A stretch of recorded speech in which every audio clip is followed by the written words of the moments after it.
pressure. And even my own dad didn't want my own mom to have me. And so my mother was under a lot of pressure. And she was actually contemplating terminating the birth. And so this lady stopped my mom as she was going to work, where she worked making 50 cents a day cleaning other people's clothes. And she said, this young child that you have, this young boy, my mom didn't even know that it was a young man. He's going to be somebody great one day. And his name is going to be Mateo. So my real name is Mateo, yeah. Did y'all know that? Okay, I'll tell you about that later. So his name is going to be Mateo, and he's going to go speak to the nations. And you need to have him in a hospital, because if you don't have him in a hospital, he's going to die. So my mom was like, oh, snap. I said, she's like, I got to give birth to this whatever I have inside of me. I said, thank you, mommy, for not listening to them.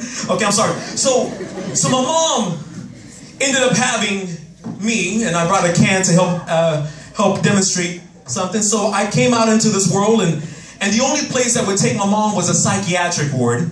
So that explains a lot where the crazy people live. That's where I was born. I was born in a psychiatric ward in this place called Tepexpan. Okay, y'all don't get it confused with Tabasco, okay? Tepexpan, digan Tepexpan. Oh, wow. Okay, not all of y'all were saying Tepexpan. Say Tepexpan. Okay, oh, y'all are really good. Y'all like, I got this. Okay, so I was born in Tepexpan, and here comes little Mateo coming out.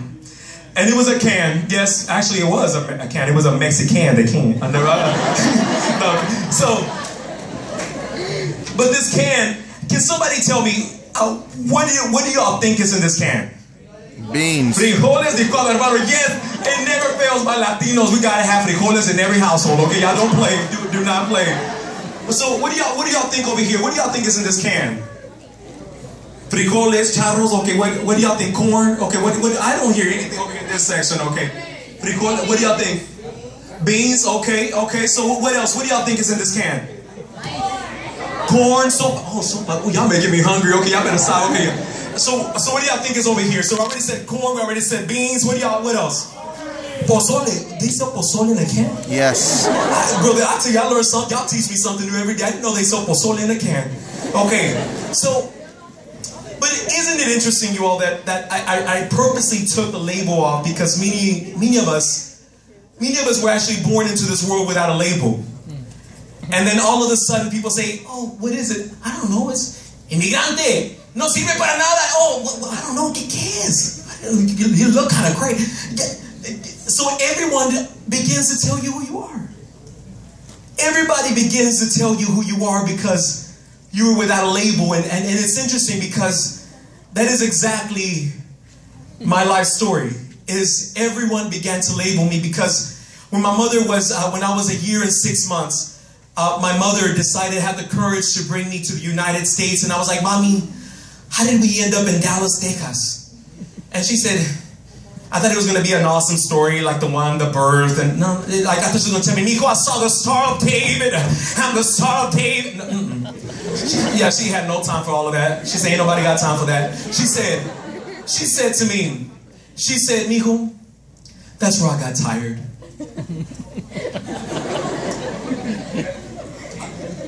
She said, Mijito, ya no tenía chanclas. And she was like, my chanclas, the rubber had come off the chanclas. And she said, Mijo, ya no podía más. She said, I couldn't make it any worse. So we ended up in Dallas. So that's the story. Nothing deep, nothing profound. Just that's the reason why. So when I was 3 years old, one of the things that would define my life forever, that would define one of my lives, was my father passed away in prison. And it left my mother to raise 10 children on her own. Yeah, you know we don't play. We do not play. God said be fruitful, and we take that serious. Yeah, don't play with me. So my mom took that scripture, and she said, I am serious about this. And so here's my mom. Imagine being a single mother raising 10 kids. Yo, that's a lot of work. So my mom, I don't know how she did it. I was like, well, actually, she just went to work. She's like, a ver cómo le hacen ustedes, because I gotta work. So my mom had, so here I am, and you know, it was interesting, because not only was I born labelless, at 3 years old, somebody done dropped me. My daddy dropped me. My dad dropped me, and my community dropped me because they started to say to me, you're going to end up just like your dad, Raul. You're going to end up just like your dad. Oh, look at you. And people hated me at 3 years old. I'm like, why do you hate me? What have I done to you? What did I do to you? What did I do to you for you to hate me? You don't even know me. But sometimes we carry around what our dad did or didn't do. Or that no good dad that left your mom and that your mom ended up being broken. And so here I am. Not only am I labeled, but I'm bent and broken. And so 3 years old, we're going to fast forward to when I was 7 years old. And I want to tell you a story. Can I tell you about Sylvia real quick? Do we have time? About Sylvia? Can I tell you about Sylvia just really quickly? Okay, so Sylvia, I had a sister named Sylvia, and when I was 7 years old, my mother, well, actually when I was younger than 7, my mother ended up remarrying this guy that would beat her crazy. His name was Juan. And Juan, why does it always got to be Juan, right? So Juan would beat my mother, and sometimes there were times that my mom would leave us, and I wouldn't see my mom at weeks at a time, and I would have to go pick up cans in the trash can in order to be able to feed my sister and myself, my sister Sylvia. But Sylvia was born with a severe mental damage, because when my mother was pregnant with Sylvia, my dad, my biological father, beat my mother so bad that it damaged half of her brain. So when Sylvia was born, she was born with severe mental disability. And so when I was 7 years old, all my brothers had gone to prison. Every one of my brothers, you all, because they never took the time to know, or nobody ever told them who they were. They did end up like my dad. And people ask me, Raul, why do you spend your time with young people and telling them all your business? Do you know why? Because maybe if my brothers would have had somebody that believed in them, they would not have ended up where they were. Maybe if somebody would have said, you know what, you're amazing, mijita, you are beautiful, you are amazing, you're extraordinary, you're intelligent, maybe their life would have gone a different way. And so that's why I do it, young people. I do it because I want you to see yourself in me, just the way I see myself in each and every one of you. But nobody took the time to tell my brothers, you're better than that. So I had to learn to be an adult overnight. So I was in 2nd grade, taking care of a special needs child. I bathed her, I cooked for her, I had to rush from school. The bell rang at 3 o'clock when I was in 2nd grade. Y allá miraban el niño mocoso corriendo. I gotta go pick up my sister, I gotta go pick up my sister. Because at 3:15 I had to pick her up from the bus. So imagine living that life and being an adult overnight, because also my sister said, we're out. So all my sisters at this time had ended up getting married. They left. They're like, we don't want any of this. Mom, if you want to let somebody beat you, you go ahead. But we don't want any part of it. So I was left to take care of her. And so you can imagine, as a little kid, you always really angry. I was this angry little bitter kid. Bitter. And I was like, Mom, why did you even have me? Why did you even have me? Why do I have to take care of this retarded kid? And I said, yeah, because I was angry. And I said, Mom, why did you even have me? So you can leave me at home and take care of your child? She's not my kid. Ooh, don't get me started. Broke my microphone. Okay. So here I am. And you all, I still remember to this day that I was really angry at my mom, because I remember one day when Juan would come home, and I just remember it so vividly, where Juan grabbed my mother by the hair and just dragged her all through the apartments, and nobody ever did anything. And I was so angry, because I wish I could defend my mom. I wish I was grown enough and strong enough that I could defend her. But here I am seeing my mother being beat, and there's nothing I can do about it. And so now I hope you understand why I was so angry. I was so angry at life, and now I understand why people end up in prison, because it's statistically proven that people that have witnessed domestic violence in their life, that we end up in prison, and another label that is placed on us because of what we live and because our circumstances. But finally, when I was 13 years old, my mother finally decided to leave Juan. Y'all better applaud, y'all better be, because I applauded too.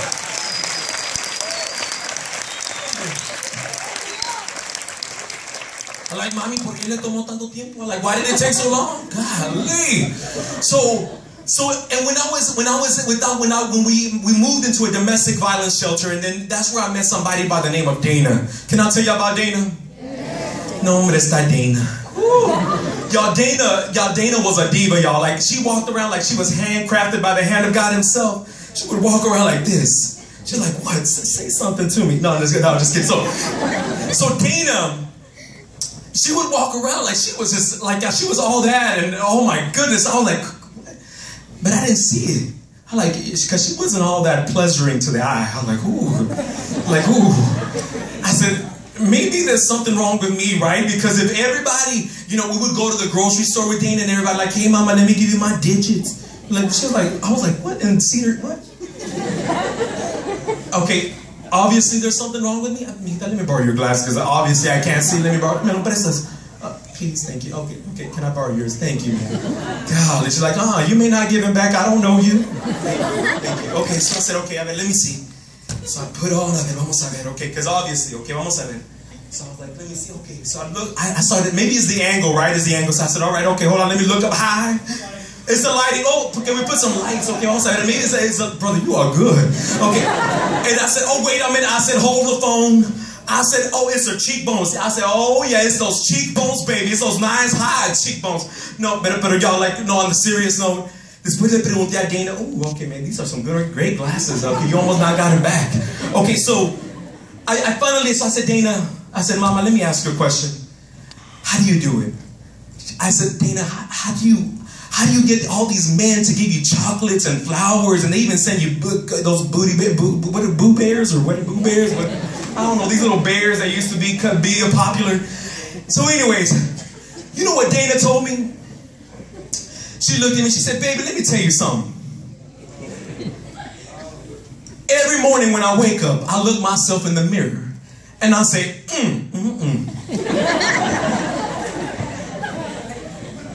Dana, you do what? Yeah, baby. I said, you need to stop waiting around for other people to tell you you're beautiful, baby. You gotta know you're beautiful. So I tell myself every morning,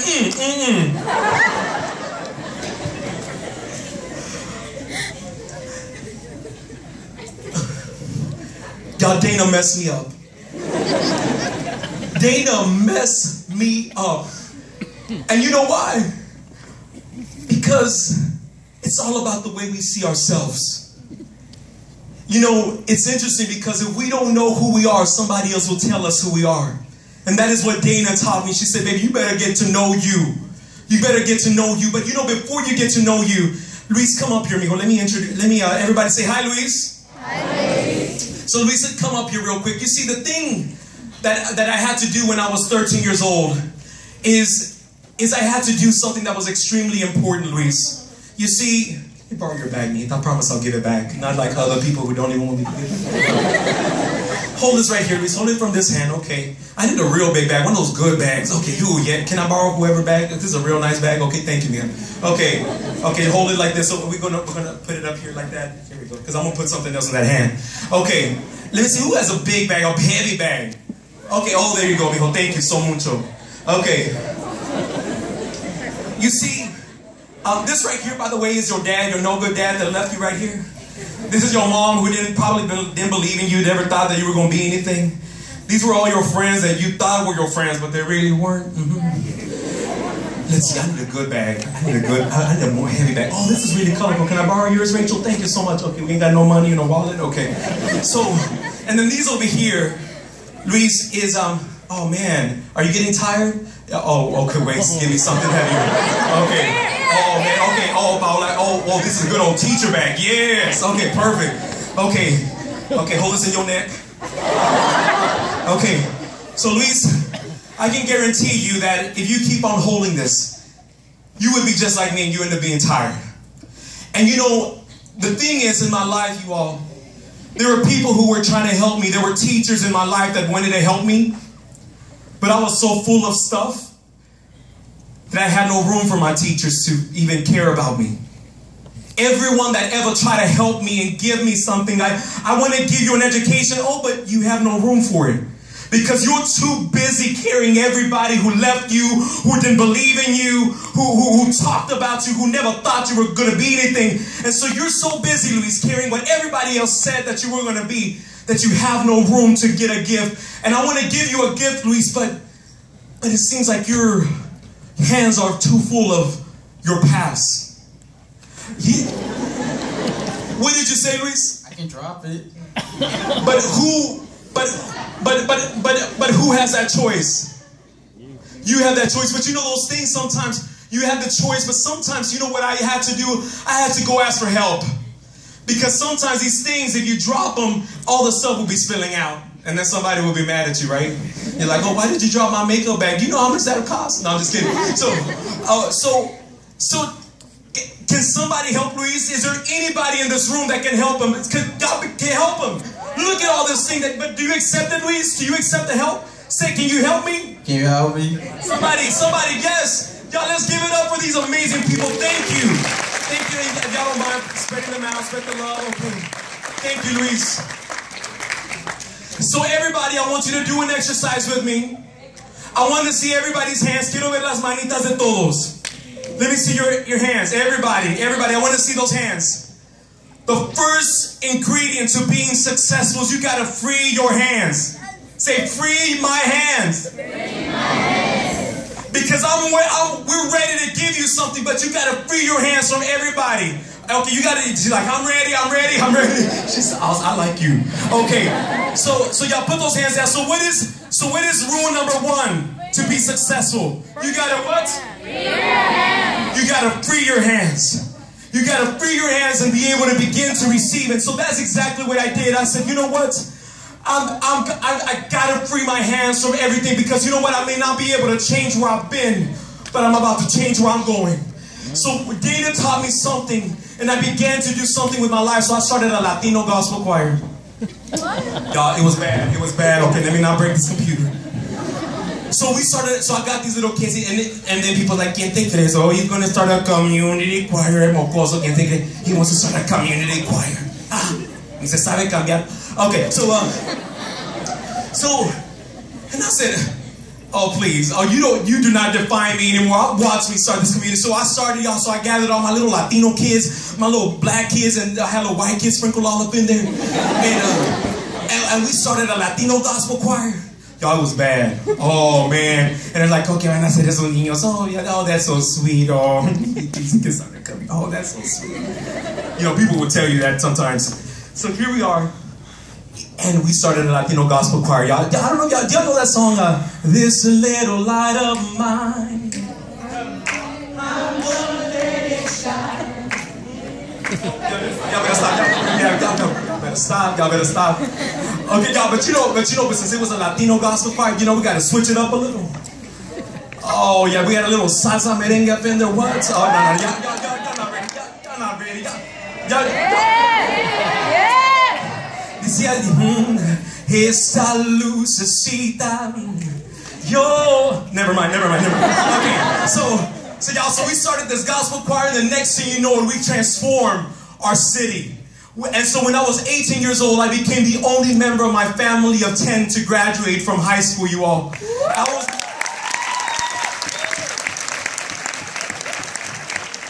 tell me who I am.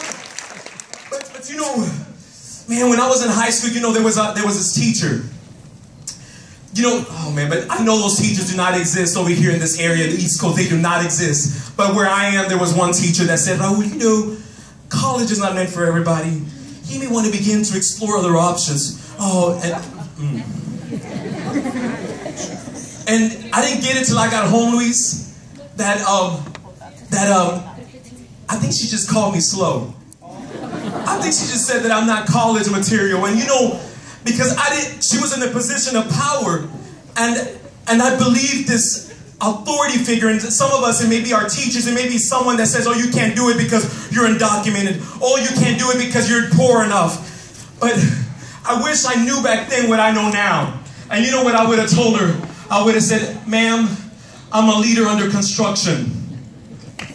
Because you see, when you're under construction, you may not look like a leader right now. You may look like you're poor. You may look like you ain't got nothing going for you. But I gotta tell you, baby, do not let this.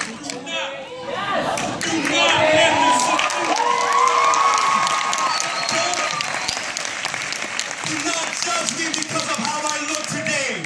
Don't judge me because I have nothing. Don't judge me because I'm poor. Don't judge me because I can't afford a haircut today. I am a leader under construction. Say that with me. I want you to say that with me. I say, I am a leader. Under construction. Say, I am more than what you see. If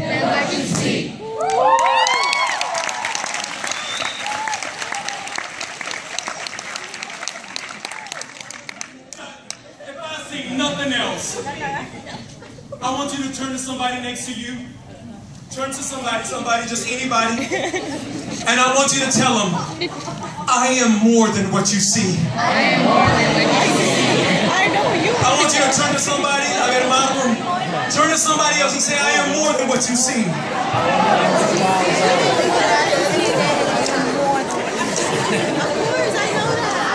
You may be looking at the next president of the United States. You may be looking at the next Supreme Court Justice. Sotomayor, you all. All right, let me get you back and focus. Do y'all think Sonia Sotomayor being raised in the projects, anybody ever thought she was going to be the Supreme Court? I bet you there were a lot of people that wish they would have treated her better. So when I tell you, when you look at people right now, you may be looking at somebody that's already going to be somebody one day. And it's especially those people that nobody wants to talk to. Those are the ones that better become your best friends. You better know it, because I was one of those kids in high school that nobody ever wanted to be around, because I was that little kid that was like, hey, kind of weird. But look at me now. I'm just kidding. Okay, sorry, y'all. Sorry, I had a moment. Okay.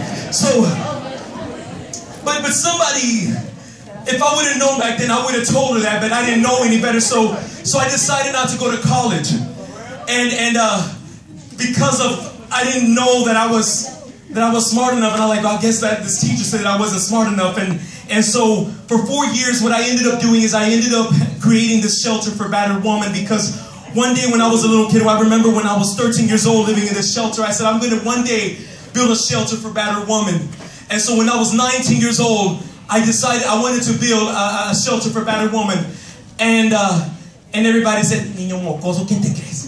Oh, you want to raise $500,000? Oh, ¿quién te crees? Who do you think you are? I said, baby, you apparently don't know who I am. I said, watch me. So y'all, not only did we raise $500,000, we ended up raising enough money to shut down the crack houses in my neighborhood. We bought 17 buildings. And I was only 20 years old. Don't tell me.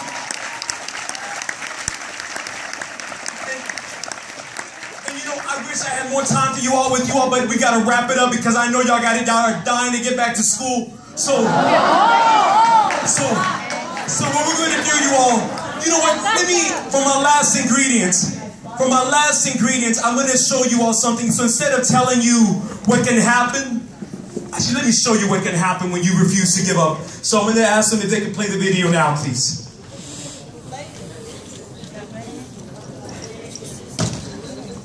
Am I supposed to play it up here? Oh, okay. Okay, Carla, I'm gonna trust that you. Here we go. Okay, we're gonna work it out. So I'm gonna continue. Okay, here, let me put this over here with this beautiful red purse. Okay, this purse doesn't belong here. Whose purse? Oh, it's yours. Okay, this is really nice. Is this Gucci? Oh, okay, sorry. Okay. Oh, the other. Okay, thank you. Okay. So I think we're ready. Carla, we're ready. Okay. All right, y'all. We're gonna play this video. Come on.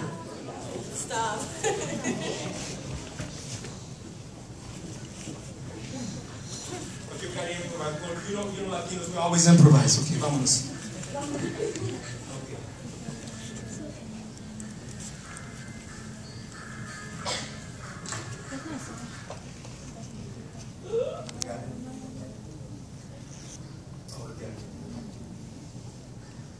Okay, y'all, please hold. We're having technical difficulties. Thank you so much. Please hold while we wait for these brief commercials.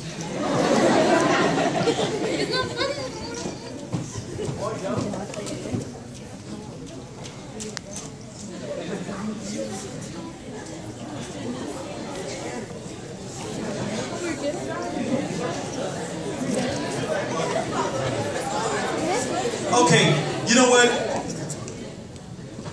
How about instead of me showing you, we're just gonna live it. Okay, we're gonna try one more. We're gonna act it out. Did somebody say that? Okay. You know what, y'all? That's okay. We don't need the video. I'm gonna show you. I'm gonna give y'all the last ingredients. You all.